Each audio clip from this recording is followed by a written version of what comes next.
The Fairground Ghost. Chapter 1. All the Fun of the Fair.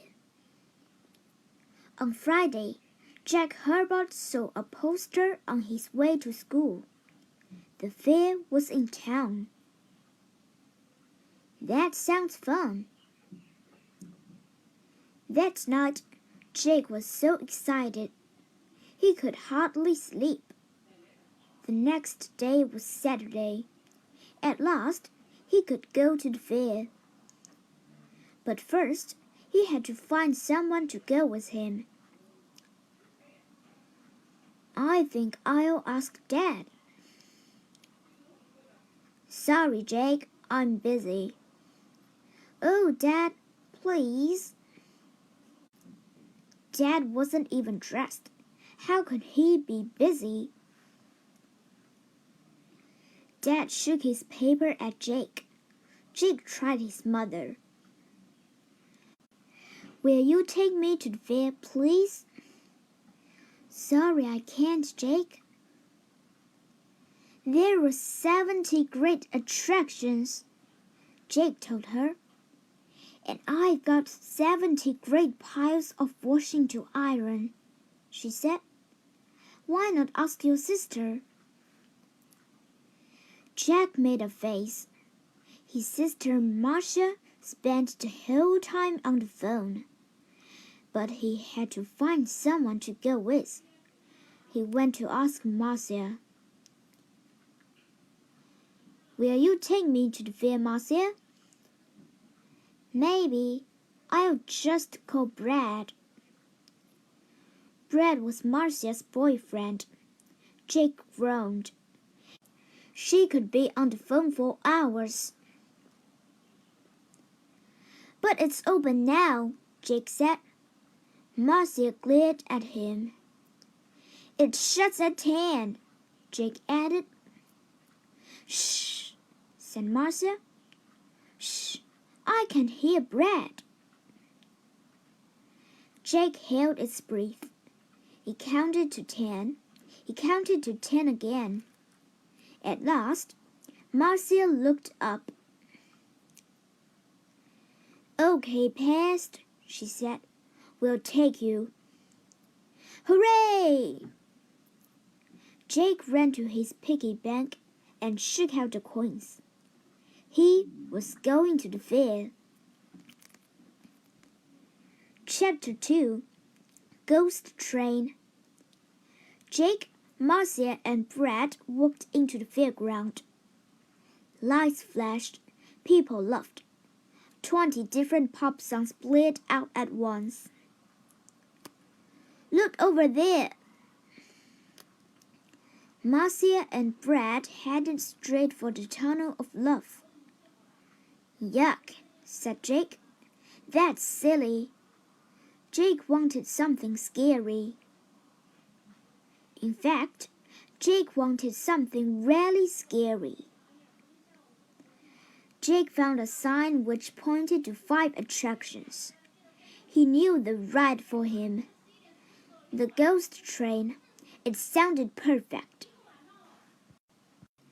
He soon found the ghost train and climbed aboard. With a lurch, the train began to move into a tunnel.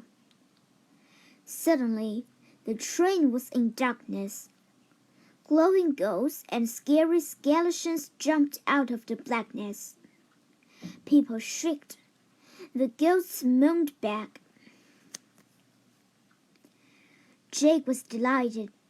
He'd wanted a scary ride, and this was very, very scary.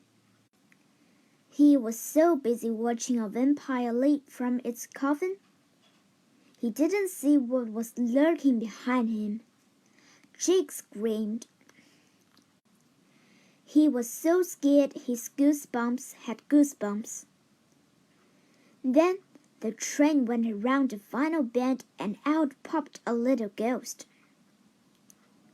Ooh. But the little ghost wasn't scary. The little ghost was the funniest thing Jake had ever seen. Chapter 3. The scale meter. Jake was still laughing as he left the train. "What's so funny?" asked a man with a clipboard. "What could make you laugh on a ghost train?" "The little ghost," gasped Jake. He hadn't seen the man's badge. He didn't know the man was a ghost inspector. The man sounded cross. Jake was worried. "This ghost must be measured on my scale meter at once." The ghost inspector went to see the owner of the ghost train. "Did you know you have a funny ghost on your ghost train?" he said. "I want to see that ghost now." The owner of the ghost train was surprised, but he couldn't argue with the ghost inspector, so he called for the little ghost. "Ghost, are you in there? Get out here now." Jake began to wish he hadn't laughed. The ghost inspector was looking very angry indeed. "Wait till I test that ghost on my scale meter," he said. The little ghost appeared. It didn't look so funny now. "Out you go," said the owner of the ghost train. "You have to be tested." The little ghost was terrified. Jake could hardly bear to watch. What would happen to the little ghost if it failed the test? The fairground ghost.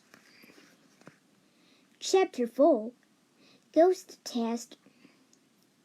The ghost inspector held up his scale meter.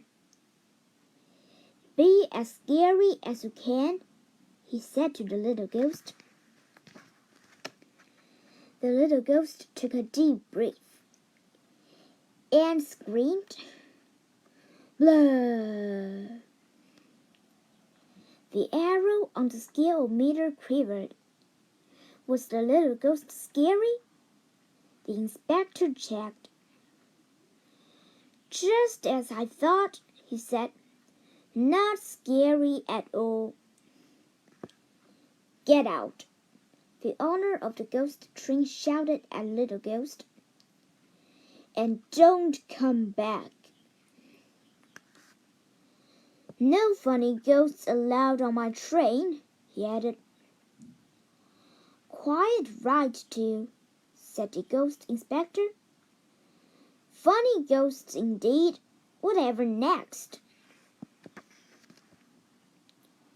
The little ghost started to glide sadly away. Jake ran after it. "Wait!" he shouted. "Hey, don't go!" He tried to catch hold of the little ghost. "Don't be sad," Jake said, when he caught up with the ghost. "This is a fun fair. Why not stay and have some fun? Come on, what shall we do first?" Chapter 5. Fair Scare.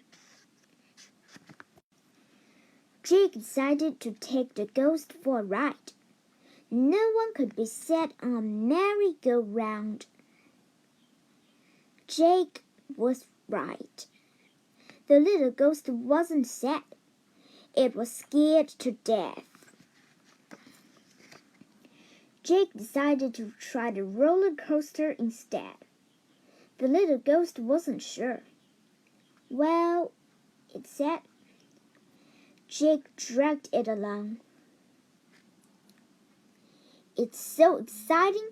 Just wait till you get on. You'll love it," Jake said. Jake was right. At first, the little ghost didn't love it. "This is fun," it said, as it sat down. Then the ride started.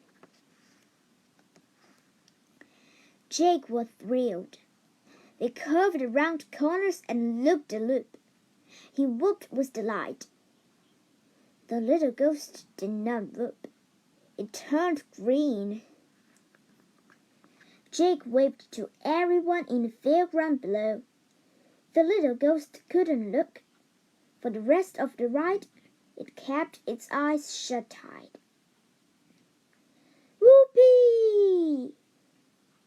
Stop! I want to get off.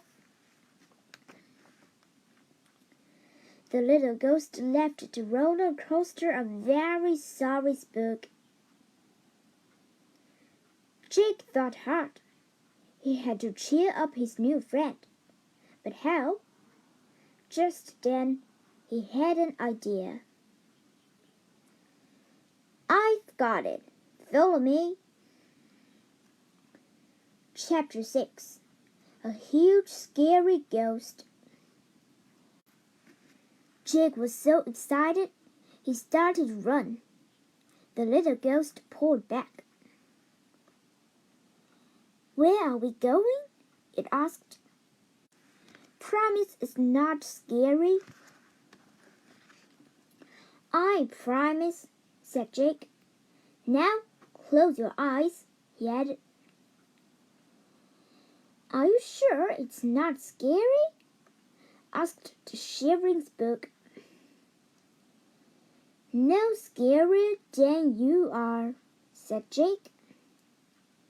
The little ghost wasn't convinced. Where are we? The little ghost whimpered. Nearly there, said Jake. You can open your eyes. Now. Ah! Screamed the little ghost as it caught sight of its own reflection. It rushed out of the tent, wailing at the top of its voice. Ah! The eerie howls of the little ghost echoed around the fairground. Nearly everyone was terrified. Jake ran after the little ghost. Come back, he cried. I can't, said the little ghost. That huge scary ghost will catch me. That huge scary ghost was you. Scary? Me? The little ghost stopped suddenly.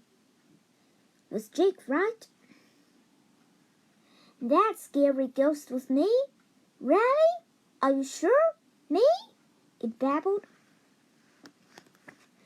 Jake and the little ghost went to find the owner of the ghost train. Perhaps he would give the little ghost another chance. Won't you take it back? Now you've heard how scary it is. But the owner of the ghost train hadn't even noticed the little ghost terrified the fairground. What did you say? I can't hear a word. Jake pleaded with the man to test the ghost again with the scale meter. The man agreed, although he thought it would be a waste of time. Okay, but it doesn't seem any different to me. Just do what you did when you saw the scary ghost in the mirror. Everyone watched as Jake held up the scale meter. The little ghost took a deep breath, lifted its arms, and screamed. Ah! It was a blood-curdling scream.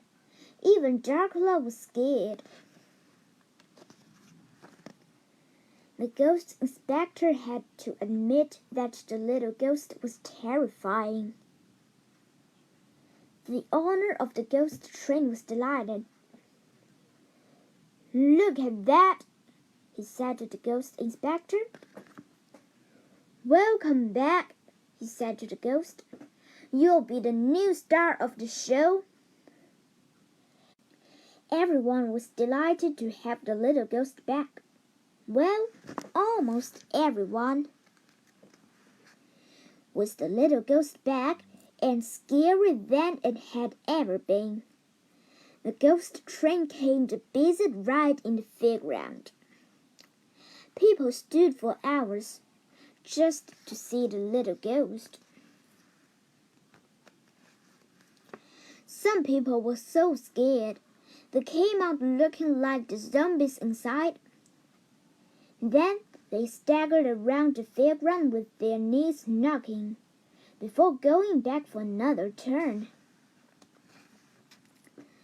The little ghost had never been happier or scarier. As for Jake, he got every ride free, thanks to his friend, the fairground ghost.